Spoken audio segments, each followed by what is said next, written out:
Okay.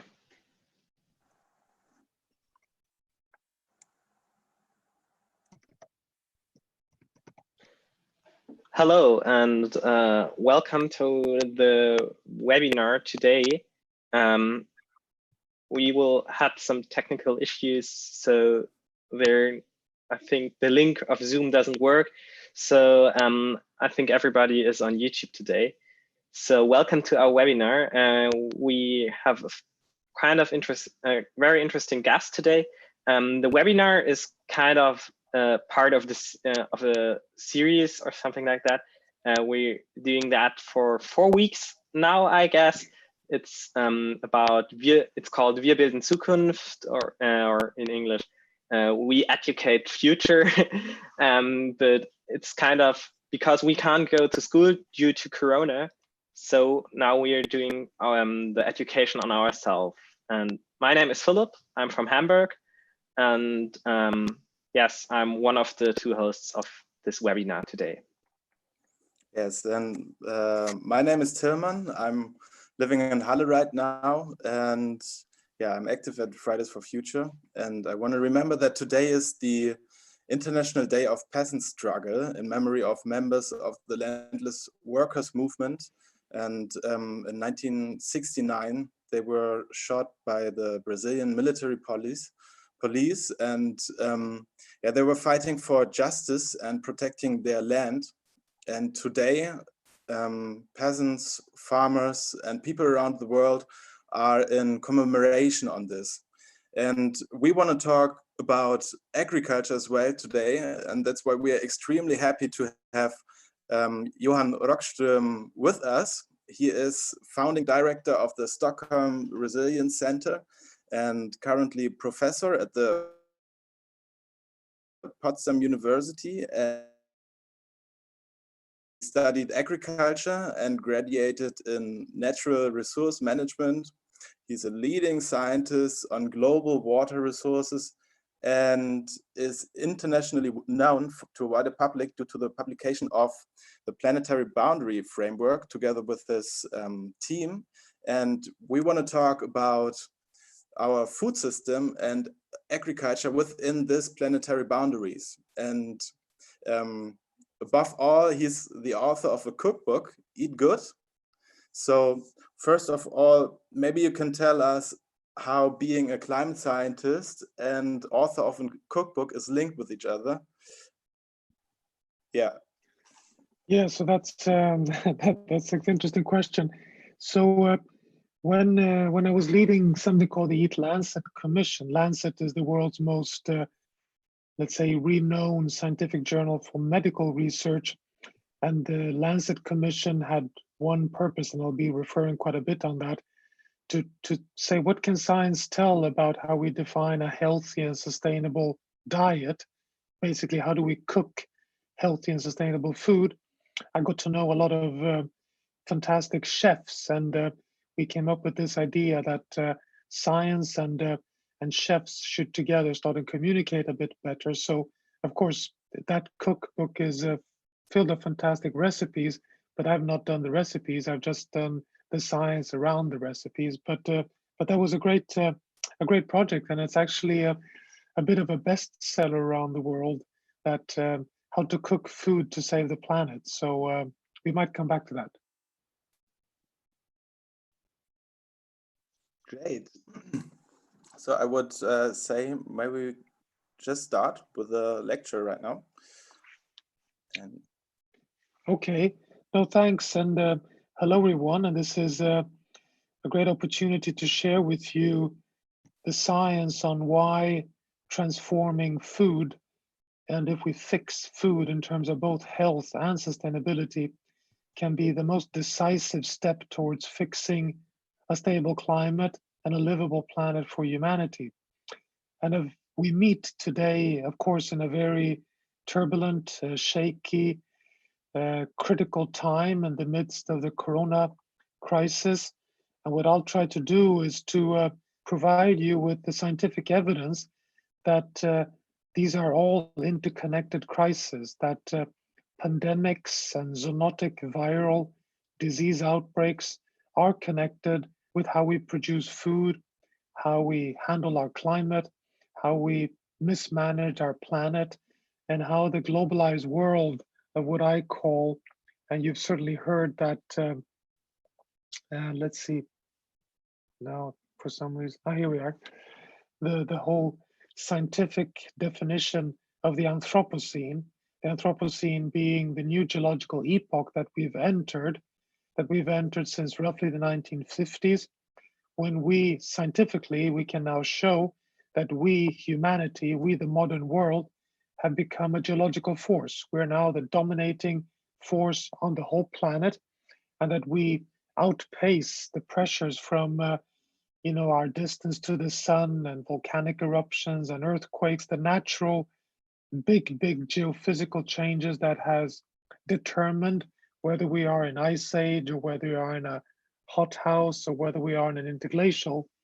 Today, we humans have taken over that role, which is attributed and manifested in terms of the scale of change. So we've transformed 50% of all land areas on Earth into agriculture, but it's also speed. It is the speed by which food is transported across the planet, goods and trades and finance and people are transported, and how all this is interconnected and how this can play out in terms of abrupt shocks and crises like the corona crisis, which would never have happened if it hadn't been, in terms of the scale and pace, would not have happened if it hadn't been for travel, transport, risky behavior, and how we have gradually undermined both wildlife habitats and contributed towards global warming. So what I want to be sure that you enter this lecture with is to recognize that the corona crisis itself is a system failure, which is linked also to the broken food system in the world. Now, you've probably seen this graph, which is the World Economic Forum, which every year interviews business leaders around the world to ask them, what are the most impactful risks to your businesses and economies on the y-axis? And what are the most likely risks, disasters to hit on the x-axis? And you probably have read somewhere that we've now come to a point where the perception is very clear. In the upper right-hand corner, all the green dots you see here, that today we are at a planetary emergency point where the highest likelihood and the highest impact of catastrophic risks are in the areas of climate action failure, extreme weather, biodiversity loss, natural disasters, human-made environmental disasters. All those green rhombs up there are today clearly identified, and that is also evidenced by science, the most severe risks. Infectious disease outbreaks, so like a pandemic outbreak, is in the little circle to the left. So what you see here is that just a few months back, that was not perceived to be the most likely catastrophic risk. But as you can see, the impact is quite high up on the y-axis, has already been understood. So if you read somewhere that the corona crisis is the so-called black swan, meaning a sudden unexpected event, that's not correct. It's been very well known for a very long time that we risk pandemics. And it's also quite well established that the risk of pandemics increase with us undermining the climate system, biodiversity, water, habitats for wildlife. So these are, again, interconnected risks, but they are understood, and that is what this graph shows. We also know that we have interconnections with regards to what's happening right now in Africa. As you may know, there's a food security crisis in Southern Africa.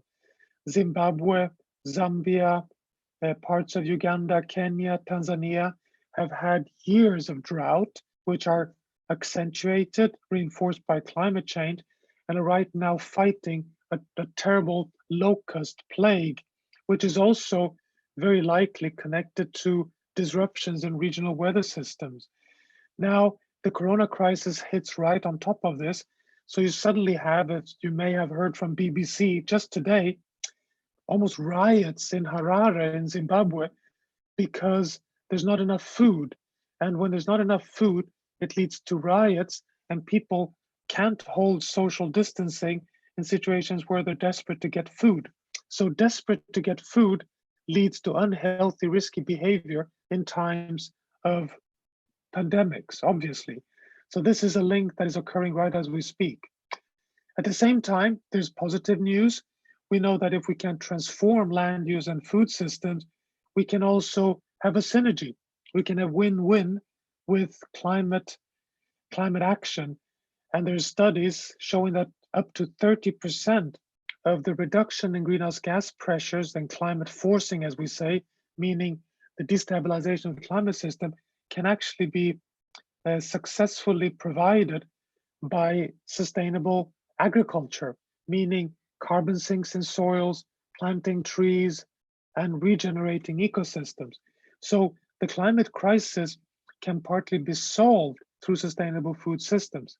But at the same time, hitting back the most disastrous fires in modern history in Australia, which preceded, as you remember, the corona crisis, showed clearly the interactions with unprecedented fires accentuated by climate change and made worse through unsustainable agricultural practices that leads to monocultures of vast forest areas of eucalyptus and monocultural food areas. So you see the complex here of how health of the planet and health of people centered around food are closely interconnected. Now the drama is phenomenal, and you may have seen these figures that today, believe it or not, 96% of all mammals on Earth is livestock and us humans. Only 4% are wild mammals. So we have ourselves become such a dominating species, and our cattle and sheep and goats and pigs today constitute 96% of the weight of the mammals on Earth.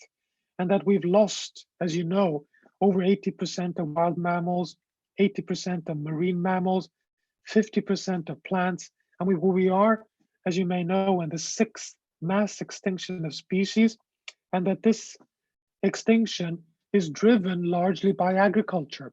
So agriculture is the #1 culprit behind losing wildlife and losing natural ecosystems, which is our most important resilience builder and most important insurance against climate impacts.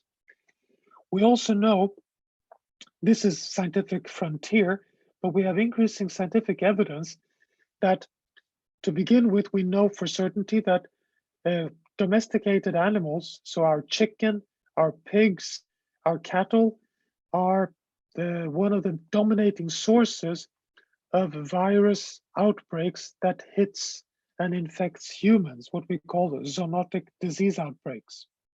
But we also know that primates, bats, and rodents stand and are responsible for up to 75% of the viral infections to date. You have all heard about Ebola, you've heard about SARS, you've heard about the swine flu, you've heard about the chicken flu, you have several runs of coronavirus, and now we have a pandemic coronavirus. These are all connected and sourced from wildlife, and there's scientific evidence to show that when we cut down trees, transform to agriculture, it becomes less and less protected habitats for wildlife, for example, rodents and bats, which then come closer to human settlements, and you get a closer interaction, which can lead to higher probability of pandemic outbreaks. So in short, unsustainable agriculture drives higher risks of pandemics to occur. Now, this has to be linked to the situation we're in terms of climate. And I'll now transition over to where we are on agriculture and climate. These are the so-called IPCC assessment, the red embers diagram of risk. So the darker the red, the higher is the risk of something nasty happening. And what you see here is 3 different clusters. The furthest to the left is the cluster of shifts in big systems like coral reefs collapsing or rainforests collapsing. The mid cluster is the risk for extreme weather events like droughts and floods hitting food production. And to the furthest right is the risk of catastrophic changes like irreversible loss of the Thwaites Glacier in Antarctica. On the y-axis here, you have global mean temperature. So you see from 0 up to 6 degrees warming on Earth. You have the 1.5 degrees Celsius lying there between 1 and 2. Now, each of these columns is one IPCC assessment. So the furthest left is the state of science 19 years ago, 2001, with the 3rd assessment. Then you have 2009, 2014 with the 5th assessment, and then the 1.5 degrees Celsius report. And the only thing I want you to see here is how the more science advances, the redder it becomes at lower temperatures, which means that the more we learn, the higher is the risk. And today, as you of course know better than most, the risk for catastrophic changes on Earth is down at between 2 and 3 degrees Celsius of global mean temperature change, the column to the furthest right in these 3 clusters. This has all to do with food, because in the latest assessment of the IPCC, this is the land assessment, the IPCC, shows with exactly the same red embers diagrams, that as you can just feel these graphs here, showing that between 1.5 and 2 degrees Celsius warming, it starts getting red. And it starts getting red for dry land water scarcity to the furthest left, soil erosion, vegetation loss, fires, permafrost, and food supply instabilities. All of these has to do with our ability to feed humanity, because the biggest challenges for any farmer is to secure water and is to have stable soils and to avoid fires. So this is why there's nervousness among those engaged in supplying food. To all this comes the synthesis that we did recently, showing that food on its own is contributing to the transgression of the 4 planetary boundaries that regulate the state of the planet. And here you have the result of the latest planetary boundary assessment. So we want to be inside this green space, which is symbolized here by the planet. And as you see, we're in the deep yellow for greenhouse gas emissions, we're in the red for biodiversity loss, we're in the yellow for land use change, overuse of fresh water, but also coming into the red in overuse of phosphorus and in a danger zone for nitrogen. So when you're in the yellow, it means the science shows that we've gone too far on the pressures on these systems. Now, what this tells us is the following, that agriculture or food production is on its own, the single largest cause behind the threats on the planet. And this may surprise many, because when we talk about climate, we always talk about energy, about fossil fuels, about decarbonizing the energy system. That is, of course, absolutely fundamental. But it is actually well established today that food production is on its own an even larger threat, because food is the single largest emitter of greenhouse gases. That's what you see here on greenhouse gas emissions. 25% comes from food production. Food production is the single largest cause behind losing biodiversity. Agriculture is the single largest cause behind land use change. And agriculture is the single, by far, largest consumer of fresh water. 70% of the water we take out from rivers and groundwater and lakes is used for irrigation. And agriculture, finally, is the world's largest cause for taking out nutrients, nitrogen and phosphorus, and plowing it back into the biosphere as reactive nitrogen and phosphorus that leads to eutrophication, dead zones in coastal areas, and destruction of ecosystems. So fixing food is really fundamental for us to be able to have a chance for a manageable future on the planet. It has tremendous health impacts. We know this. Unhealthy food is today the prime driver of diabetes, cardiovascular disease, even cancer, stroke, obesity. This is the biggest health threat today on the planet. But at the same time, we have 2 billion people in the order who have undernutrition. So you have 2 billion people undernourished and 2 billion people overweight today. So we have an enormous health pandemic that has been going on for a long time on Earth. We have inequity related to food. You may, of course, be well aware of this, but look at the global value was recently estimated of the food system to 10 trillion US dollars of market value, 10 trillion US dollars. But when you deduct the negative health impacts, the environmental costs, and the economic costs, you find that the food system actually is negative, roughly has a debt to humans and planet of roughly 2 trillion US dollars. If you factor in the negative side effects of unhealthy food and unsustainable food. But it's actually a bit worse than that. And this is a very pedagogic example. For a cup of coffee, you take a cappuccino at a cafe here in Berlin or somewhere.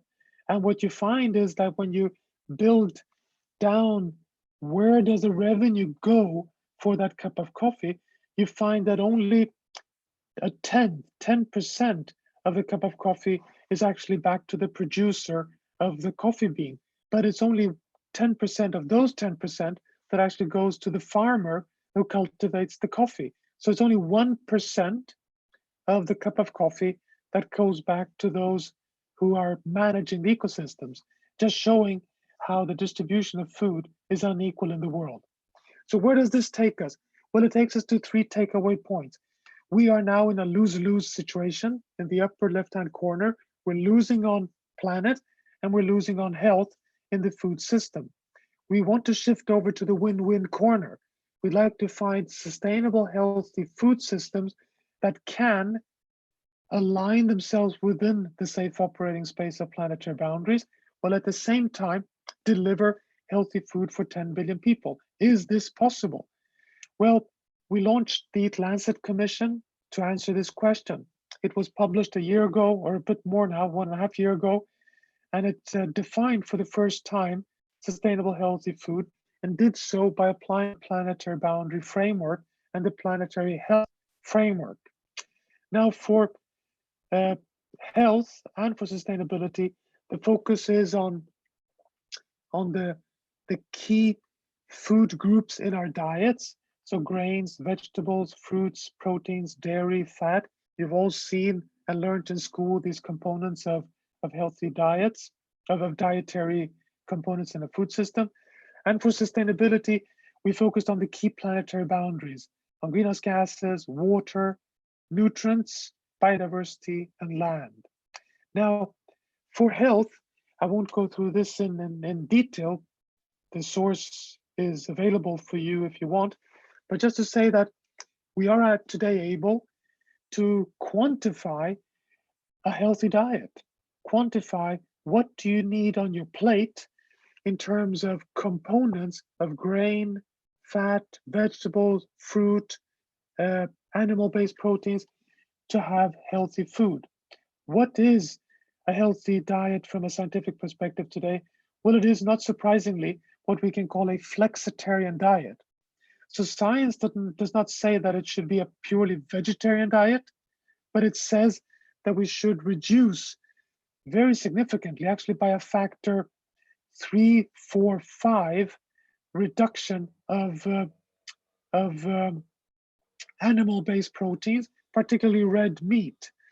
So it is a dietary plate that has roughly half of its plate from plant-based proteins, which you see here on the left, much less whole grain, much less unsaturated, an increase in unsaturated plant oils and reduction in saturated plant oils, and a significant reduction in dairy, in animal proteins, and a balance with fish. Now, this looks in the following way if you want to feed humanity in a healthy way in the future. So it's a very significant increase in vegetables. What you see here is a 75% increase. It's a 50% increase in fruits. It's a 65% reduction in red meat. It corresponds to roughly 1 plate of red meat per week. So instead of eating 4 to 5, roughly on average for an average European, dishes of red meat per week, we would go down to 1. It's like 1 hamburger per week on average. But there's also 1 serving of fish per week. And so on total, there actually would be 4 servings of animal-based protein per week, because you would be allowed still two servings actually with fish, 1 with poultry and 1 with red meat. So again, a flexitarian diet, significant increase of nuts, and significant increase in beans and lentils.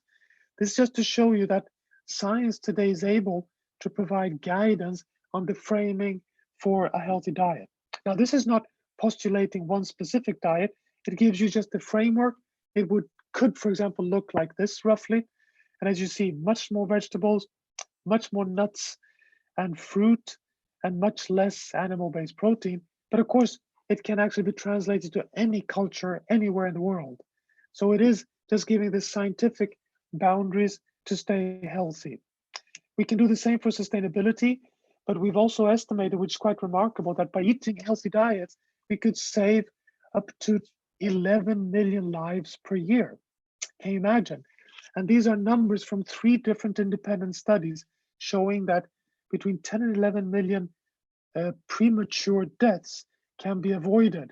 And that is, of course, remarkable. This is how it looks today. You want to be inside this 100% line. And as you see, we're far, far out on over-consuming red meat from cattle and pigs, and also starchy cereals, particularly from tubers in developing countries. But for the rest, we're not so far away in terms of fish, for example, globally, and that we have to increase on fruit and vegetables. On sustainability, we're equally here able to quantify the safe space for greenhouse gas emissions, land use, water, nitrogen, phosphorus, and biodiversity loss. So this is very positive that we can today provide the guidelines, the targets for businesses and cities or any stakeholders out there. We also make clear that this is truly a transformation. This is the curve that you've probably seen in gray here, how we have to bend the global curve of emission of fossil fuel emissions down to 0 by mid-century. That is decarbonizing the energy system. We have that here because the food system also uses diesel and oil. But look here on the red and yellow lines, these are the non-carbon dioxide gases related to food. So food is associated with methane, you know, from livestock, but also nitrous oxide from using nutrients and fertilizers in agriculture. We conclude that we cannot get rid of these entirely. But at the same time, in dark red, we need to transition the management of land from being a source to becoming a sink. And this is really exciting because here we have so much evidence that we can have much better ecosystem-based management of agricultural landscapes to keep natural forests intact, have more biodiversity-rich crop rotations, but also use tillage systems like conservation tillage that stops plowing and can build more organic matter, humus in the soils that can hold carbon. So we think that it's possible to transform the agricultural system from being the biggest source to becoming the biggest sink of carbon on the planet, and that can be done over the next 30 years. So this is an agricultural revolution that we need to start now. So I'm coming to rounding up here, and I just want to share with you the scenarios to the future. Now, this is a very messy graph, I know, but it has a very important take-home message. Now, on the upper line here, you see the planetary boundaries again: greenhouse gases, land, water, nitrogen, phosphorus, biodiversity. You want to be in the green, then you're on the safe side. If you're red, you're really, really on the bad side. Now, our estimates, if we want to feed 10 billion people by 2050, is if we continue business as usual, which is the top line called BAU, with full waste, because we're wasting 30% of the food we produce, as you can see, you would essentially be in the red on all the planetary boundaries. So the key message is continue as today, and we break the boundaries, and we really have no chance of delivering on the Paris Agreement, no chance of having sustainable ecosystems, and we will simply be in a very risky zone. But go to the furthest line in the bottom line, which says Prod Plus. Prod Plus is a scientific synthesis of what happens if we really intensify in a sustainable way. So we produce food for humanity without allowing any more expansion into natural ecosystems. So no more deforestation, producing food on the land we have already transformed, but doing it sustainably, and that we cut waste by half, and that everyone starts eating a planetary health diet, the diet I presented earlier. And look at what happens. We would actually return back into a green-yellow space for all the planetary boundaries. This tells us two things. One is that if we start eating healthy and invest in sustainable food, we can actually come back to within planetary boundaries. However, it's not a small thing. It requires reducing waste, it requires eating healthy, and it requires sustainable agriculture. So not one solution, but three solutions at the same time. So this requires, just to kind of round up in conclusions, that we need to collaborate in an international commitment. We need basically a global regulatory framework for healthy, sustainable food in the world. The United Nations has to step up in a very significant way, just like in climate, to have binding targets for sustainable, healthy food. We need to reorient agriculture, not to just produce maximum amount of food. We need to really think about producing healthy food, because when we produce healthy food, it's more likely to also be sustainable food. More plant-based foods will align itself much more with the planet. The third recommendation is to accept that we are soon 10 billion people in the world. We're 7.7 today. Everyone with the same right to have reasonable food.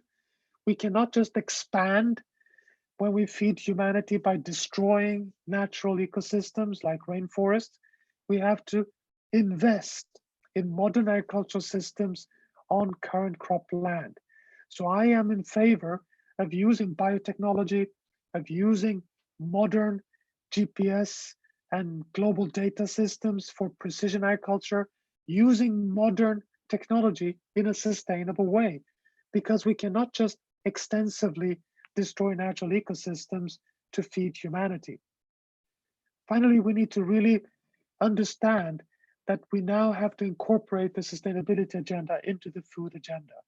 We need climate, ecosystems, and oceans to be part of the food security agenda in the world. And finally, get rid of waste. We simply have to, once and for all, not waste food. That is a key strategy as well. I'll just close with this picture, which I often use, which is the so-called wedding cake for the Sustainable Development Goals. That when you think of climate, you have to think systems change. You have to think planet, and in the midst of the corona crisis, recognize that this is a crisis which is a manifestation of the shaky world of a planetary emergency. And if we now want to steer the economy and steer society back into a manageable future, we have to stay within the Sustainable Development Goals that constitute a safe operating space in the planetary boundaries. So climate, biodiversity, oceans, and freshwater, the Sustainable Development Goals that constitute the sustainability package, is fundamental. So you, within the Fridays for Future, taking this systems understanding of the whole planet, I think puts you in an absolutely leading position to find pathways for us in the future. So with that, sorry for taking so much of your time, but thank you very much for sharing this. Thank you. that you were here or are here today. There is some questions from especially YouTube, but also at the people now in Zoom. There is that F&A tool at the lower border of your monitor, where you can ask questions to our guest today. But from YouTube, there was this question about how can we convince politics and the economy that our economic system, in especially in food, needs to be changed? Yeah, that's a very good question. Actually, let me start in the boring end. That one of the key conclusions after the Eat-Lancet Commission that I was referring to earlier, the commission that defined healthy and sustainable diets, came to the conclusion that one of the biggest gaps is exactly your question. How can we convince politicians, particularly to make the economic case for sustainable, healthy food? So we've actually launched now a new Lancet Commission on the economics of food. So the so-called Food Systems Economics Commission. So the world-leading economists are addressing your question as a full group of scientists. So just to show you how important your question is. I think the key here is the very basic one, which we've known for decades, which is we have to internalize the externalities, which means all the negative environmental impacts of the food system has to be priced. We have to put a price on carbon also for food. We have a price on carbon for energy, I mean, in many countries today, but we do not have a price on carbon for food. You can actually destroy your soils, destroy your trees, emitting carbon from that activity, all the methane from livestock for free. It's emitted for free. And I think just starting to put a cost on everything that is negative for the environment is one step. And then secondly, of course, we have to start recognizing the massive cost for society of unhealth, that up to 11 million people are prematurely dying because of unhealthy food. And of course, this is another economic case for investing in sustainable, healthy food. But again, you're putting your finger on an area that is in need of much more work. As we are there at the Politik, in 2020, we have the Common Agricultural Policy here in Europe, the reform, which is currently now delayed due to Corona, but it's one of the world's biggest subsidy programs. So how would you estimate the decision on the Common Agricultural Policy? Yeah, that's a very good and important question, but it's also a complex question. And let me explain why it's so complex. So there is good reason to be critical to the Common Agricultural Policy, the CAP. I mean, it's a tremendously expensive subsidy scheme. You're absolutely right. I mean, roughly 40% of the European Union budget is used for the CAP. At the same time, we have to recognize that one reason why food is so cheap is that we have the CAP, that countries across the whole world are subsidizing food. So just like we're subsidizing oil, coal, and natural gas, which is just a disaster that we're doing, we're actually subsidizing fossil fuels with over $500 billion per year, more than all the subsidies that go to renewable energy. And we're doing the same thing for food. Now, is that all bad? Well, you could say it's bad when it gives the wrong incentives, but remember that if we take away that subsidy, it would mean that very many low-income households would land in a situation of great difficulty.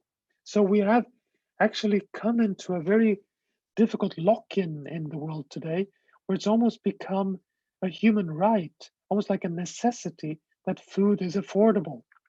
just 30, 40 years back, can you imagine, we put 30%, even more, of our monthly household income to buy food. Today, an average European household uses less than 10% to buy food. Food is cheap. That's one of the reasons why we throw away so much food. So the cap, while it's a massive subsidy, is also a kind of a wealth distribution to poorer, low-income households in the European Union. So it's not so easy to get rid of. That I'm just trying to explain why politicians are a little bit stuck with the cap. But at the same time, it is configured the wrong way. You're right. We could easily, given that it's so much money there, put conditionality to say the way to pay out the subsidies to farmers is through decarbonized, sustainable production systems. And of course, if you would ask the European Commissioner here, they would say, yes, well, that's what we're trying to do. And actually, if you look carefully into the cap, in many areas, they are trying to do that. For example, today, we have a significant portion of the cap subsidies are tied to the way you manage land. So a farmer can only get subsidies from the cap system by managing land in a more sustainable way. In the past, it was actually paid out on production. So the more you produced, the more you got. That was, of course, a perverse incentive because it just led to even more unsustainable production. But today, that's no longer the case. So I'm not a defender of the cap, but I think it's important to recognize that it's a very, very delicate complex. And do you see a chance to use the cap for the sustainable transformation this year in terms of Absolutely. the current process? Absolutely. No, I think you're putting a finger on something really interesting here. I think one could think of almost like a Corona emergency effort of putting in tremendous efforts of directing money to farmers across the European Union to help them transform towards sustainable production systems while using the money for staff, because agriculture is one of the few sectors that so to say is still operating. I mean, agriculture is still running. We still need food, and all the planting and all this, all the processes must go on, but it's, of course, it's going on its knees. So I think there could be a kind of a stimulus package, but it has to be associated with criteria that are sustainable. And that goes, by the way, with the whole Corona stimulus today, that I would strongly argue that it has to be investments that are connected with that they are that are conditionality, that are requirements, that they lead to reduced emissions of greenhouse gases. So the same thing can be done, should be done for agriculture. Okay, thank you for that. Another question is, how big is the potential of negative emissions due to agriculture? Is it possible to count this? Yeah, there are many scientific efforts of trying to count that. It's a very difficult number to generate, of course. The numbers range from something like between 0 and the most credible scientific numbers, I should say, from roughly 0 to 5 gigatons of carbon dioxide per year that can be absorbed and stored in soils and in biomass. That's what we're talking about, and those are huge numbers, I can say. And we emit today globally, as you know, we burn fossil fuels and emit roughly 40 gigatons. So up to 5 of those 40, which is not too bad. I mean, it's more than 10%, could come from agriculture. Some estimates show that between now and 2050, up to 30% could be done from agriculture. That is because one then also factors in avoiding deforestation and halting all terms of loss of existing carbon stocks. But if you want to build new carbon stocks, building completely new carbon stocks without using carbon capture and storage or biological capture and storage, I mean, just sustainable management, the credible numbers range between 0 and 5. And my personal assessment here is that even 3 is a high number, but it's all about building organic matter. It's quite interesting. The key is to build organic matter in the topsoil. And it could be good to mention that every farmer in the world loves organic matter. Organic matter is what makes plants thrive, because the more organic matter you have, the more worms you have, the more microbiology you have, the more plant available nutrients you have. And if you have good organic matter in the topsoil, rain will infiltrate much easier. The soils will be much healthier. So, you know, when you think of it, when you see a brown soil, it has organic matter. When you see a white soil, it has no organic matter. The richer the soil is, the more carbon it contains. So farmers want carbon in the soil. So of course they always try to build up carbon, and to build up even more is not so easy, but it can be done. And the most promising technology, which I mentioned briefly, is to stop plowing. Plowing is when you turn the soil, and when you've all seen a plowed field, and when you turn the soil, you expose the soil to the sun, and when you expose it to the sun, you oxidize carbon. Carbon turns into carbon dioxide, and that oxidization means losing organic carbon. But if you leave the soil and try to copy nature and try to disturb the soil as little as possible, and you can have direct planting in those soils, and there's many fantastic technologies to do that. You can imitate nature, build organic carbon, and even in many cases increase the yields. So there are technologies that can be used, but it's not as if we can plow down or go get all the carbon into the soil. So they can contribute a portion. You impressively shown that agriculture is a big part of the problem and as well a big part of the solution. So yeah, what would you say, why is agriculture so underrepresented in the climate debate and in the environmental debate?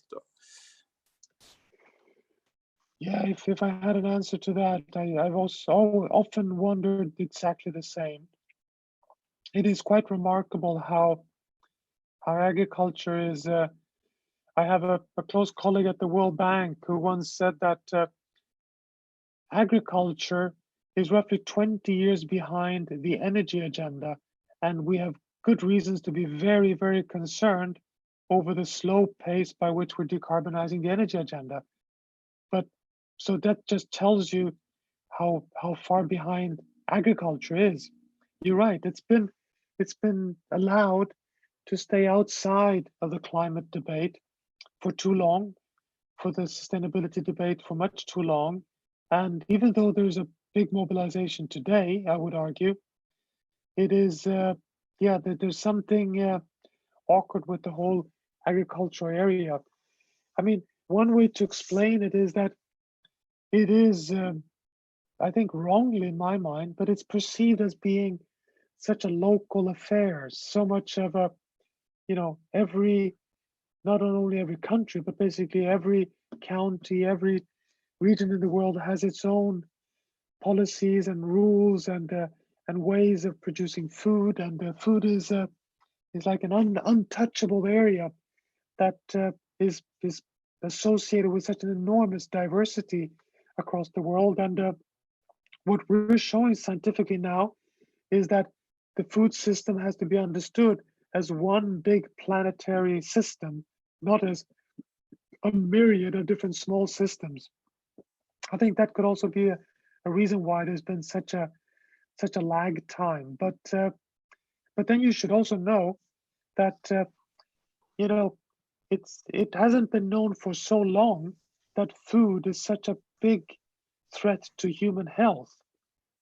I mean, we've always thought that, you know, as long as you just eat enough, then you're okay. But now we're learning more and more that what you eat is fundamental. And, you know, so it's, I think it's also that science has been evolving quite significantly. Okay, thank you.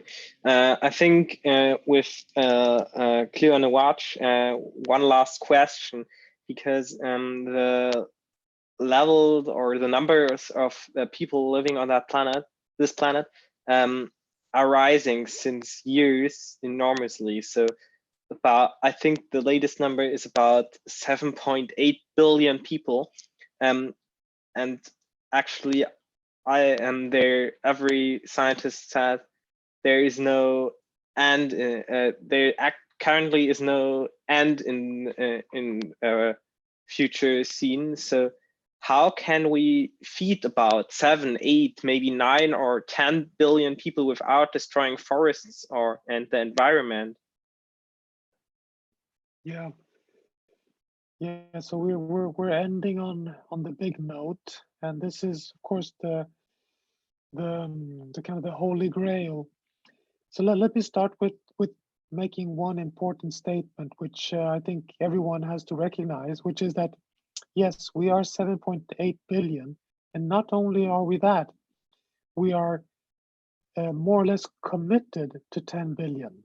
It's very difficult to stop because it's only 30 years away. The girls are born and demographics change slowly. Population growth is something that we work very hard with. There is very good reasons to try and reduce population growth, but it's too late to stop the 10 billion point. It's more about avoiding becoming 11, 12 and trying to stabilize population at 10 billion. And the best investments we can make is to put girls in school, to have good economic development, to have basically good education of young people. But I think my message is always, let's simply accept that ethically and from a moral perspective, we now should plan and should have all our scenarios locked in that we need to make, take a moral responsibility for 10 billion co-citizens on the planet in 30 years' time. We cannot avoid it. So the question is, you're correct, Philip, your question is the right one. Can we feed 10 billion? And the answer from several scientific studies today is that yes, we can. And the Eat Lancet Commission report shows that yes, we can actually provide enough food for 10 billion people without destroying nature. So my point earlier was that today we have transformed 50% of the land-based ecosystems into agriculture, and that we have now come to a point where we need to stop that expansion. So from now on, we need to feed humanity from existing land, from existing farmland. Can we do that? The answer is yes. And the reason for this is that we have so large agricultural areas in the world that have been degraded, and we have so large areas in the world that are underproducing. For example, in Africa, the average yield levels in Africa, believe it or not, is 1 ton per hectare, 1,000 kilos per hectare for all the food crops, maize, millet, sorghum, teff in Ethiopia. You may know that the average yield level for wheat and corn and the average cereal levels in Europe is 5 tons. There's nothing hindering African farmers to produce both 2 and 3 tons per hectare in a sustainable way. So that's what I call sustainable intensification, doing more on the same land through circular production systems that work in harmony with nature, does not destroy nature. So I think that the answer is yes, we can. But as I showed with those scenarios, it cannot be done by only producing food sustainably.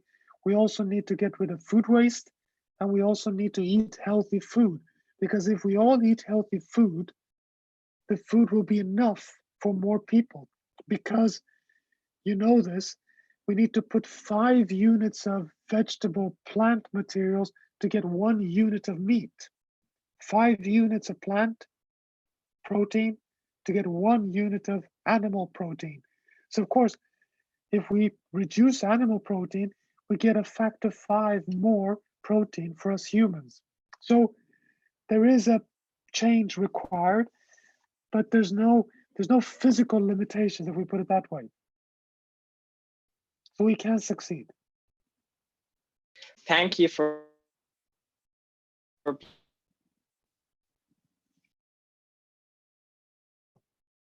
being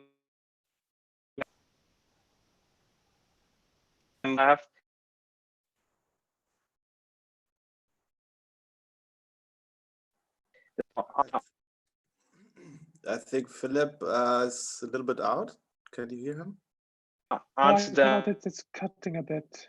I can hear you, Tilman. Okay. Okay. Maybe I will end the lecture. Yeah, thanks a lot. I think this was a very impressive lecture and good news that we have a lot of solutions in our hands, and I think it's promising to us. So thanks a lot for your time, and thanks a lot for the people at the webinar and YouTube. Yes, Philip, are you there again? All right, then I will end it. Okay. Thanks a lot. Okay, thanks a lot, and good luck with your continued series. Thanks a lot. Bye, everyone. Have a nice day. Okay, you too. Bye there. Bye.